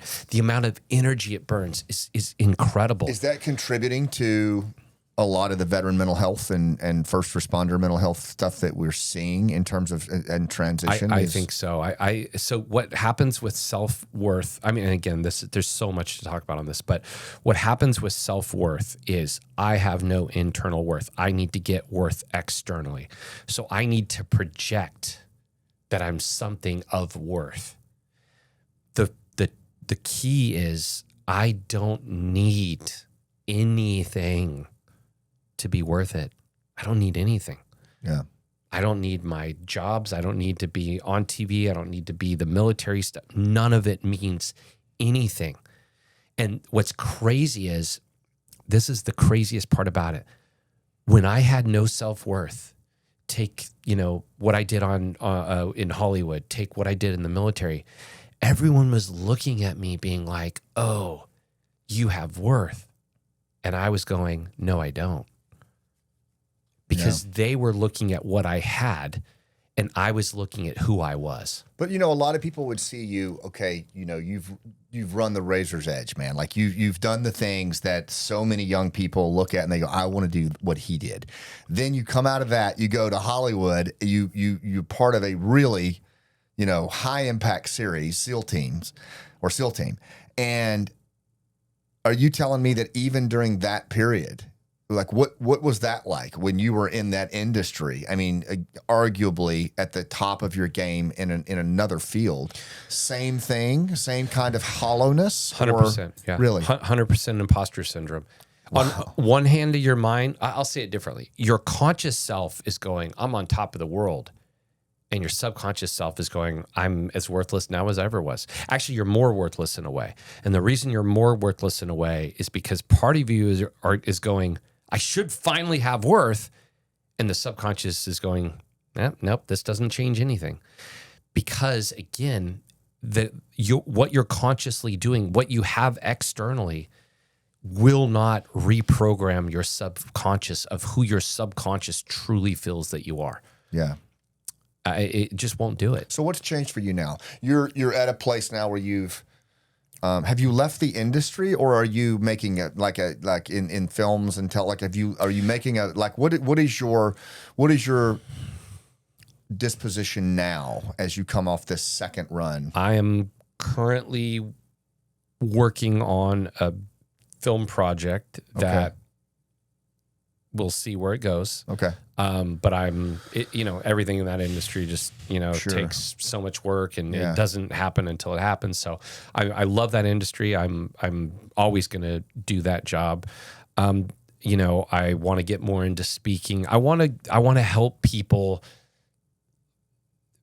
through what I know to be true, and the self-worth issue is the problem in the veteran community that I feel is the number one problem. And yet it's not that no one's talking about it. It would be one thing if people weren't talking about it, but they knew. What I've realized is that people aren't talking about it because they don't know. Self-worth is the core issue. And here's how I can prove it. A couple things. One, we said identity is an issue. What about purpose? Would you say that's important when people get out? Yeah. A lot of people have a lack of purpose issue. What about worth? Yeah, we know there's a worth issue that's happening. Identity, worth, and purpose, or let's throw out loss of community. Is that an issue? Belonging. Yeah. Yes. So those 4 issues that we just threw out, those are massive problems in the veteran community. Agreed? Yeah. Okay. What do those 4 things have to do with PTSD? Yeah. Nothing. They don't go together. So here's the problem that we're seeing in the veteran community. What's your problem, Scott? PTSD. That's it. 4 letters. That is your sole problem. Yeah. So no one addresses these 4. They just focus on this one. Also on that, why are all these men and women, veterans, first responders killing themselves? PTSD. What about these 4 things? Yeah. No one, I don't care who you are, no one can tell me that a person is taking their own life that truly values themselves. Right. The suicide epidemic is a self-worth epidemic, and we keep pointing to PTSD that doesn't even have a treatment. How are we treating this? Drugs? Fuck you. Fuck the pharmaceutical companies. Fuck the whole system.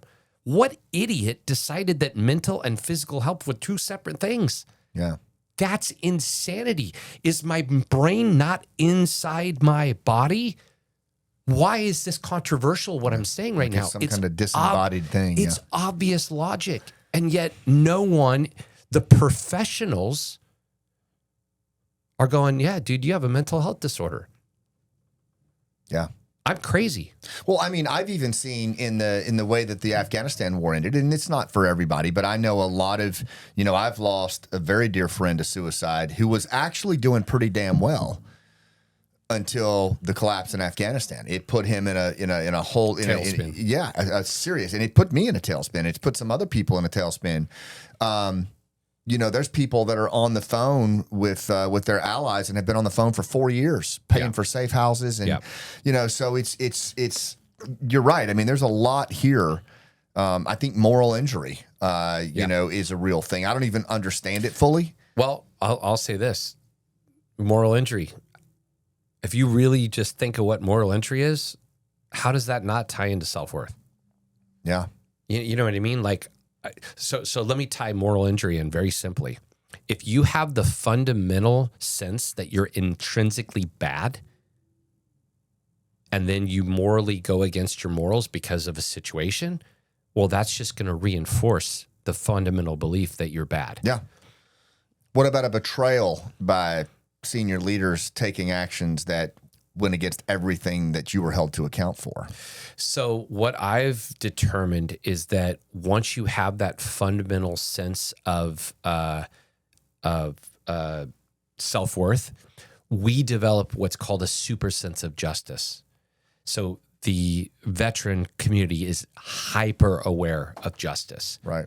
And the reason is because we're trying to balance the scales of what we see.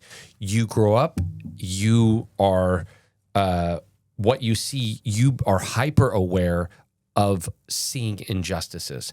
So when you see injustice, and let's be honest, the world generally doesn't give a shit. There is no justice in the world. Right. Universally. I'm saying we can create it. I'm not saying there's no justice, but I'm saying there's injustice everywhere. Yeah, the natural world is full of injustice. That's the better way to say it. And so we are trying to constantly create justice. And when justice, super massive injustices happen, it affects us more than people who don't have that super sense of justice, which came from our childhood environment of being hyper aware. Where does our awareness come from, by the way? Where does our hyper sense of justice come from?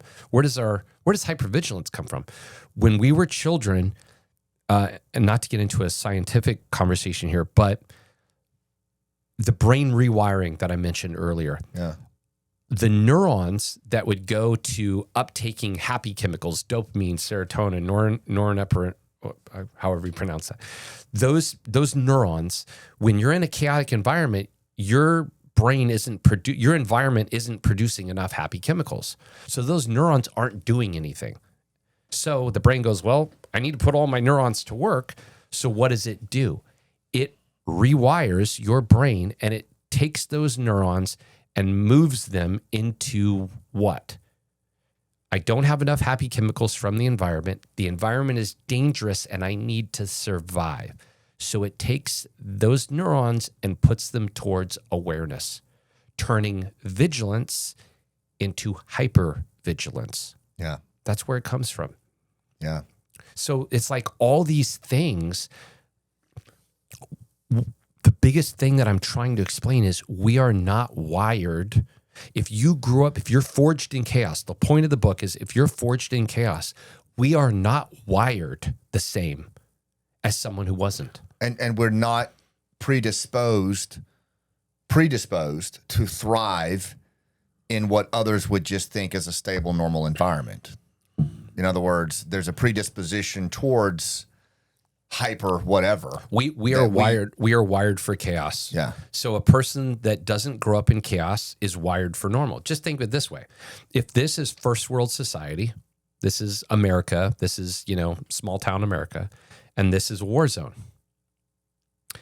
Would you agree that there are 180 degree opposites? Sure. Of course. So if there are 100 degree opposites, if you are a good member here, you will suck here.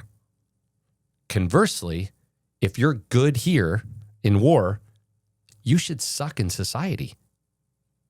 Pretty logical, right? Right. What moron decided or thinks that we can jump between the two back and forth and be good and productive and comfortable in both? Yeah. It doesn't work that way. I think about that from a narrative perspective. Like when I wrote Last Out, one of the things that, Danny's, the lead character, right? Yeah. He's stuck between his fire base and his living room. Yeah. And to your point, that's what more veterans dial into. Yeah. Is that autobiographically, that was my life. I was literally toggling between these two extreme worlds. And when I was in one, I was wishing I was in the other, and 100%. It's just, I don't know. I think if you're bouncing from here to here, here to here, here to here, which is what we did, what ends up happening? You can never get fully comfortable here because you got to go back. Yeah. You can never get fully comfortable here because you have to go back. So where do you end up? Right in the middle. In a purgatory between the two environments, never quite really in either. Yep. Always somewhere stuck in between. Yeah, I always said, the hero's journey that Joseph Campbell wrote about. The hero goes off and classic, and then the hero comes home after the journey, after the belly of the whale, to the shore with a gift for the people. And what I always imagined myself was, as the boat comes home, I'm like 5 feet off the shore, and I'm like, when I get out of that boat, I got a gift for the people, and I'll stay right here and I can phone it into you, but I'm not getting out of this boat. Like, I'm not going back where I came from, and I'm not going because I don't like what that looks like either. Mm-hmm. So metaphorically, it's like it's like the apocalypse now. Don't get out of the fucking boat, man. And it's what it feels like a lot of times. So where do we go from here on this? I mean, I really do like your framing. I think there's really something here. I'm excited about it. There's a lot. We could talk for probably 3 more hours about all this. Well, I'd like to, maybe bring you back on and do some deeper stuff on this, and maybe even explore some projects together with storytelling and 100%. But where do we go? So what does this look like? I mean, what's your vision for tackling this? How do you see yourself moving through this? And what would this look like if we were to start to take it on in a meaningful way? So the first book, Fortune and Chaos is really my story. Obviously, it's my story. Well, I'll say this because I think this is important to explain. When I was writing the book, originally it was half story and half AAR, right? After action review. And we sent it to a bunch of people and they were like, we want more story. And I was like, son of a bitch. Okay. I didn't want to put a lot of my story in there. It's not interesting to me. It's my life. It's boring, right? And so we're like, all right. So we put more story and then we send it to publishers and they're like, is it an autobiography or is it a self-help book? Mm-hmm. And I'm like, it's both. And they're like, we don't want both. It's one or the other. And I was like, no, I'm not going to put out my story with problems and all these things without putting out some solution. I'm not going to do it. I don't want to do it, and I'm not going to do it. And they were like, all right, well, if you want to make a pure autobiography, let us know. Until that point, have a good one. And I was like, finally, I found a publisher with Post Hill that got it. And we're like, okay, we like this. They didn't change a single word, by the way, which... That's great. Yeah, I was a little shocked, to be honest. But so they were like, cool. So now it's 3/4 autobiography, which is every story is really in there to lead to the end, which explains how I came up with kind of the solutions. I didn't want to put out a book without solutions. That being said, we wrote about an extra 200 pages of a deeper dive on everything that didn't make it into this book because of the story. So the first book is really laying out my story with the hope that people will read it and not see me, but see themselves in it. And then it's got some solutions. The next book we make is going to be really the clinical pattern and the template, which I didn't really fully go into. That's going to set up the real... This is what it is. This is the cause and effect. And the key point I'm going to make now is that all the stuff that you feel like you're crazy, you feel like you're out there, you feel broken, you're not. You're not crazy and you're not broken. Everything that you feel, this chaos that you feel, is a very normal human reaction to a given environment. Yeah. We're not broken. It couldn't be more normal.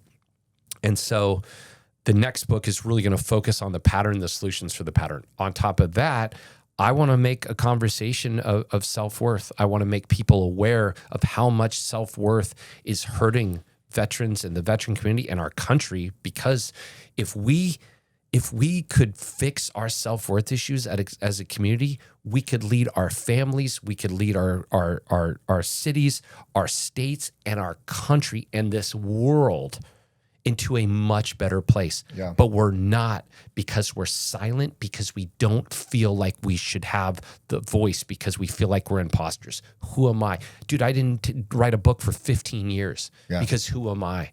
The only reason I wrote the book is because the self-awareness issue that started meeting her was like, oh my God, I do have something to say, and I haven't said it because I've felt like I wasn't enough to say it. Who am I to say it? Yeah.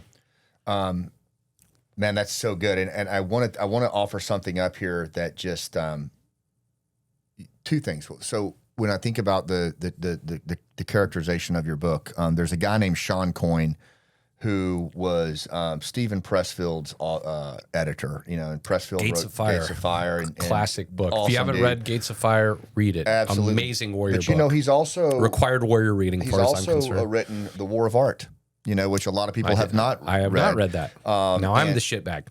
And it's all about resistance and a lot of the stuff that you're talking about here and putting your voice into the world. But the point is that Sean Coyne was his editor for that. And one of the things that Sean has always talked about is that there's an emerging genre of a book called the Big Idea book.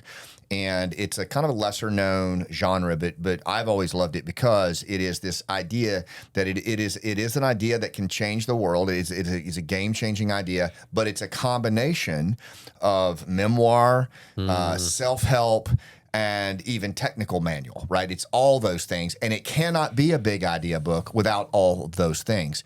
I would submit to you, as a guy that spent a lot of his life, particularly the last 10 years, immersed in storytelling at all levels and just a passion for it.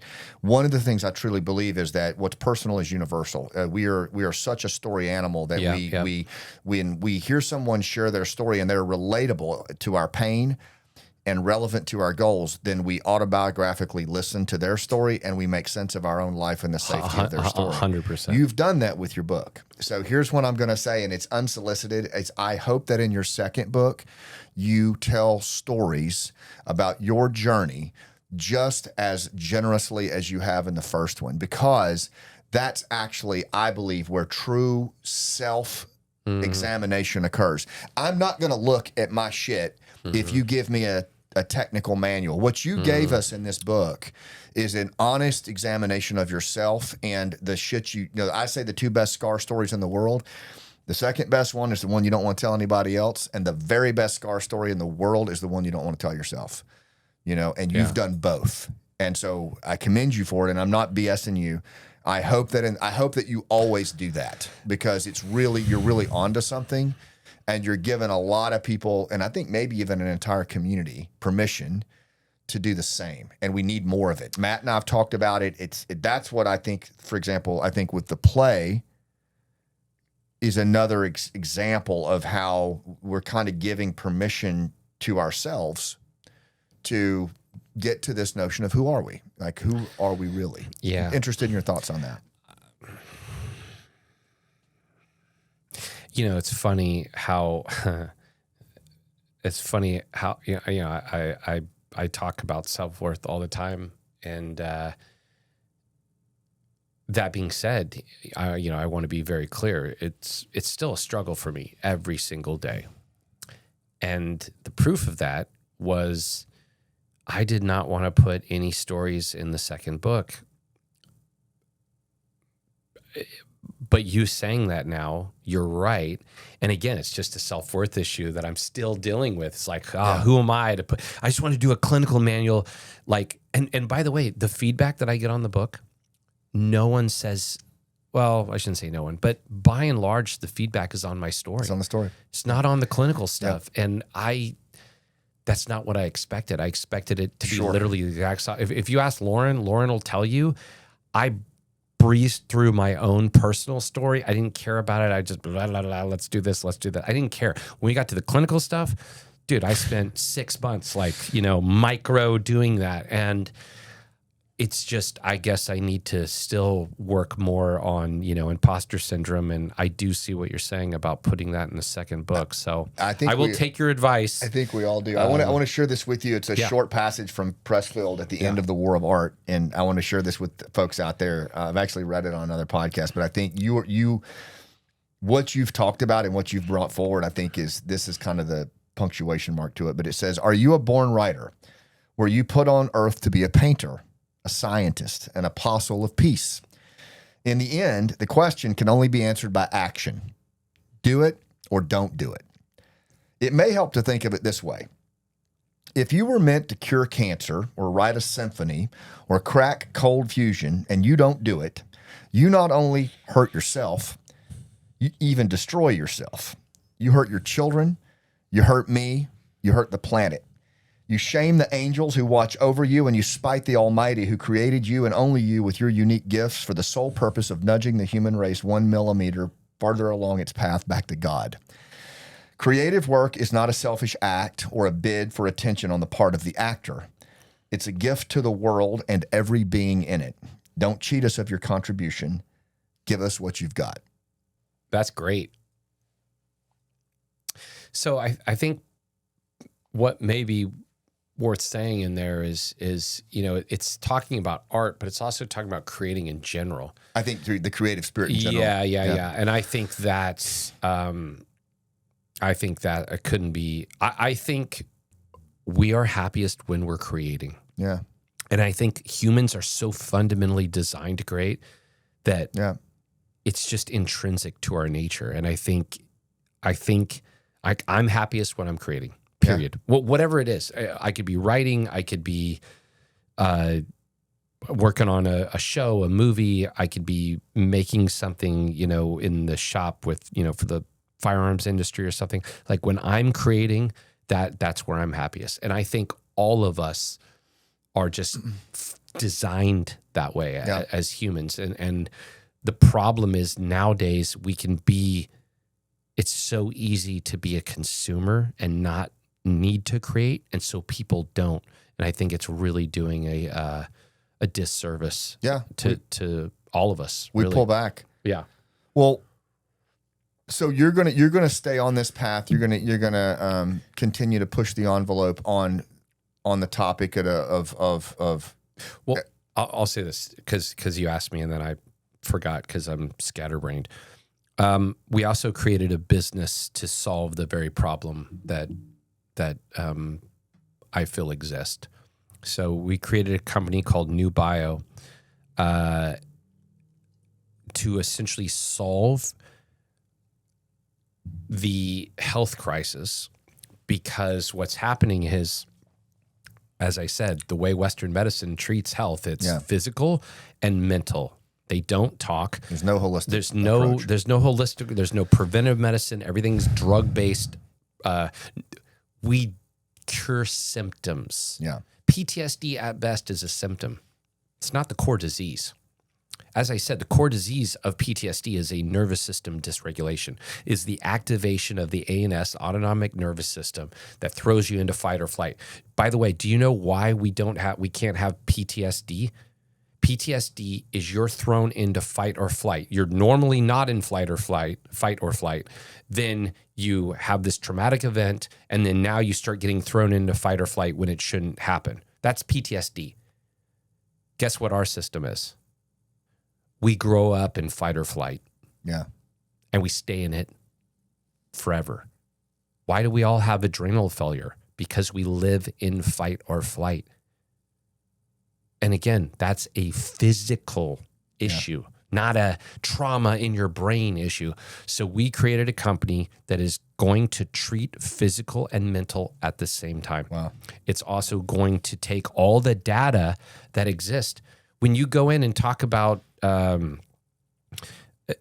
you talk about your childhood when you go in and, does a doctor ask you about your childhood? Does your doctor ask you about this? No, all the data is scattered. And no one is correlating the story of your health. You've got a great dragon to slay, my friend. You're going to have it's going to be... That's going to be an They're epic probably going to battle. try and murder me, but that's fine. Try it. What I hope is that you continue to evolve your storytelling, because I think, honestly, you're great at it. I think that's going to be what really builds your movement around you, is this story. Not just this story, but even the stories now as you're coming home and you're figuring this out. I think you're really onto something, and I think there's a lot, to your point. There's a lot more to figure out. I want to be very clear. Yeah, I know at this point just a smidgen of what I don't know, and the more I learn. The other thing I want to say that I'm going to push more into is I'm going to really start pushing the veteran community on psychedelics. I don't think pushing back on it. No, or pushing towards it. Towards it. I don't think there's a single more important thing to do for veterans than psychedelics. Have you done psychedelics? No, I haven't. And you know why I haven't, honestly, is because I'm in recovery as an alcoholic. And part of my, and right, wrong, or indifferent, part of my approach to recovery is I don't want anything chemically altering my mood as part of my definition of sobriety. Yeah. So I have a problem with that, and I don't know how I'll respond to the surrendering of my agency on a scale that I once did when I tore my life apart. And I may do it at some point, but I'm not going to be it'll be a time of my choosing when I can reframe my definition of sobriety, if that makes sense. Yeah. I'll talk to you offline about it, but it's, I think you would cure that entire mentality through psychedelics. It's impossible for me. And I did Ibogaine. I personally didn't have a great experience on that, but psilocybin, life altering. Life altering. So it's just more information. The best way to say it, how I mentioned earlier, is you got the subconscious and the conscious. They don't talk to each other. Mm-hmm. On psychedelics, they do. So the communication goes both ways, and you can actually look at your subconscious and go, oh my God, that's what's there. And then you can start to work and unpack it. But consciously, the physical connection is not there without that. So it connects things that are normally sober, psychedelic sober, not connected. Yeah, that's fair. Yeah, and it's been life-changing for me, and I'm going to start talking to more people about it because I really believe in it. Man, I love what you're doing. I love the disruption. Frankly, it's really cool. I think that's how I roll. It's great. I think it's great. I mean, it's what we need to do. We need to be able to have honest, discourse and conversations about all of these things, and not just change only comes from disruption. 100%. You know what I mean? And that's the thing. The status quo, people are like, oh, don't rock the boat. The only way that that analogy really doesn't go where I wanted it to go. I was like, how can I take rock the boat and turn it into? But at the end of the day, it's like we have to disrupt. Change comes from growth comes from discomfort, and change only comes from destroying the current narrative and going, well, what about this? And it has to come from an outlier. The other thing that I think, a lot of people have beat me up on, I didn't go to college. I have no college degrees. And people are like, well, you're not an expert in the mental health field. And what I believe is that, yes, we need to listen to experts. There's no doubt about it. But generally, a lot of radical change in certain industries comes from people that are outside the field, because we don't know. An expert in a field knows what it has been and what it is. Yeah. Someone coming out and goes, well, wait a minute, could it be that way? Yeah, because he's a practitioner. Exactly. You're a practice. So you come on the outside and go, look, if doctors knew everything, House wouldn't be a show. Right. Right. And so it's one of those things where we have to accept that everything is crazy that radically changes industries until it gets accepted. And then, Einstein's theory of relativity was bananas when it came out. Yeah. And it took decades, before it could be proven to be true. It was just an idea. And polyvagal theory, it's a theory. There's so much truth in it, and it's going to take years for science to prove those certain truths. But I think we need to be more open to ideas that may seem out of left field and may seem crazy. Those crazy things are what eventually will become normal. And then they'll be replaced by new crazy ideas. Give me a room of functional generalists any day. That are out there sticking and moving in the trenches. I'll take that, and I think you've certainly cut your teeth in a way that has both the flair of science and the practitioner, man. That's what we need. So yeah, all I am hoping to do is get people to think. Yeah, guide a conversation. Yeah, right? just, start that. Like you said, it's somebody actually who just told me this, somebody very well known. Who was it? It'll come to me. Oh, I can't say who it was, but it was somebody very well known, very famous. Said we were talking about stories and going back and forth they had notes for a story, and they were saying we're going to give you notes, but if you don't agree, push back, because the friction between those sides is what pulls out a better story. 100%. And I was that tension. And Absolutely. I was like, wow, that's so it's absolutely true. Interesting. Yeah. And I just think we need more forums where we're doing that, particularly in the veteran population, the first responder communities, where, there are these kind of disruptive conversations, not to be sensational, but to actually look for solutions. Yeah, it's all about, we just need to help out this. It's all about, the rising tide raises all ships. Yeah, for sure. Right. And the more that we can help out other veterans, we need veterans supporting other veterans better. And I think the biggest thing too about self-worth, and I want to end the self-worth part with this, is you're talking about, dude, we were in the military. We literally wore our worth on our chest and our shoulder and our heads. Yeah. Literally. And then we get out, and where do we wear our worth? Yeah. We don't. And so it creates this fundamental insecurity that's been magnified because it already had a basis. And now we're so quick to judge others. And I do it. I see certain veterans doing stuff, and I'm like, that guy. I do it. I'm a hypocrite. I do the same thing, and we all do it. But at the end of the day, everyone is doing the best they can with what they have, with their capabilities. Like whatever you create for yourself, you deserve.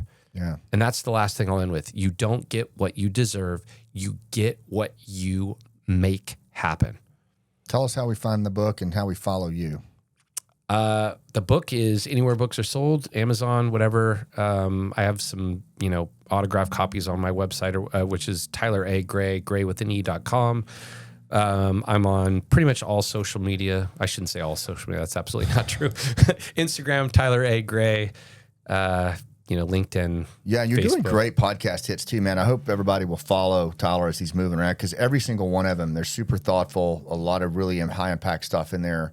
And what I like about what you're doing is you're leading and guiding an ongoing conversation. So every time you're on a different platform, I say different stuff here. I have no idea what I'm talking about every time. I know, it's really, but it's great. I'm just, blah. But there's definitely some through lines there. Well, thank you, and I appreciate what you're doing. And it's Same. really awesome to meet you in person. Yeah, and I hope same. we can work together some more, man. Dude, say the word. I'm here. All right. Yeah. All right. Thanks so much, No, Tyler. thank you, Oh, man. wait, you know what? Oh, I'm going to reach right here. And I want to tell you. I got a little something for you. This is from our buddy Matt. Oh, yeah. Well, to that, oh, man, it's so cool. I saw pictures, but, man, that's really nice. Yeah, handmade wallets. That is really nice. Yeah. Which, going back to the creator. Yep, absolutely. Creating that. And then there's a little bit of implied intention here, but this is the script from Last Out that I wrote. Awesome. This is the 2-act version. It was. So you're a playwright. I am. That's just, who else was a playwright? Who? Shakespeare. That's right. Not comparing myself there at all. I will. No, thank you. But this is signed by the 2023 cast. Thank you so much. But it just says thanks for bringing the art of healing to all of us. I don't know if I've ever read a play off. I think you'll like it. And after you read it, let's have a conversation about getting you on the boards with it, man. Oh, man. Awesome. Thank you so much. Yeah. I don't think I've ever read play structure. Yeah. It moves pretty quick. It's pretty similar to yeah, it is. It's very similar to like a screenplay. Yeah. Just less slugs because it's just more dialogue. I think this moves a little faster. Oh, there's a little slugs. Yeah. Cool, man. Thank you so much. All right, buddy. Well, thanks you so for much being on. All right, and everybody, thanks for watching. Thank you. Really, if you enjoyed this, please drop a rating for us. Share this with people that could benefit from it. And thanks for what you do. We'll see you on the rooftop.